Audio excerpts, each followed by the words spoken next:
দিল্লির ভারত মণ্ডপে India AI সম্মেলনের জমজমাট আয়োজন চলছে। মঞ্চে প্রধানমন্ত্রী নরেন্দ্র মোদী, উপস্থিত রয়েছেন 100টিরও বেশি দেশের প্রতিনিধিরা। লক্ষ্য একটাই, ভারতকে গ্লোবাল এআই হাব হিসেবে প্রতিষ্ঠা করা।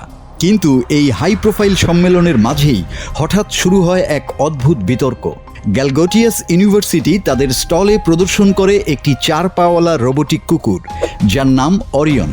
বিশ্ববিদ্যালয়ের অধ্যাপক নেহা সিং গণমাধ্যমের সাক্ষাৎকারে দাবি করেন এই রোবট তাদের নিজেদের তৈরি।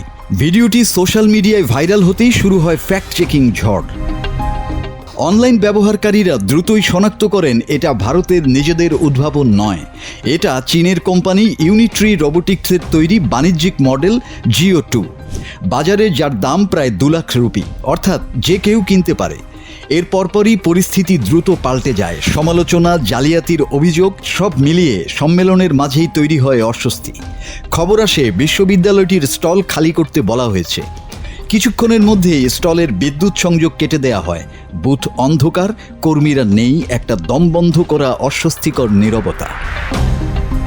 বিতর্ক আরও বেড়ে যায় যখন দেখা যায় ভারতের আইটি মন্ত্রী অশ্বিনী বৈষ্ণব যে ভিডিওটি শেয়ার করেছিলেন সেটি পরবর্তীতে ডিলিট করা হয়।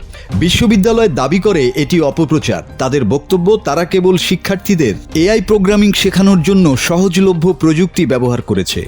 অধ্যাপক নেহা সিং বলেন, আমার বক্তব্য হয়তো ভুলভাবে বোঝানো হয়েছে। কিন্তু প্রশ্নটি থেকেই যায়, গ্লোবাল এআই স্টেজে দাঁড়িয়ে যেখানে স্বচ্ছতা আর উদ্ভাবন সবচেয়ে বড় সম্পদ, সেখানে কি এই ধরনের অভিযোগ ভারতের বিশ্বাসযোগ্যতাকে প্রশ্নের মুখে ফেলে না?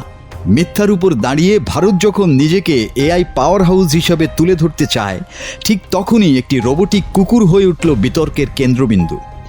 এআই সম্মেলনের আলো ঝলমলে মঞ্চে ভারতের মর্যাদা কেড়ে নিল একটি মেড ইন চায়না রোবোটিক কুকুর। মাসুদ হাসান, বাংলা টিভি।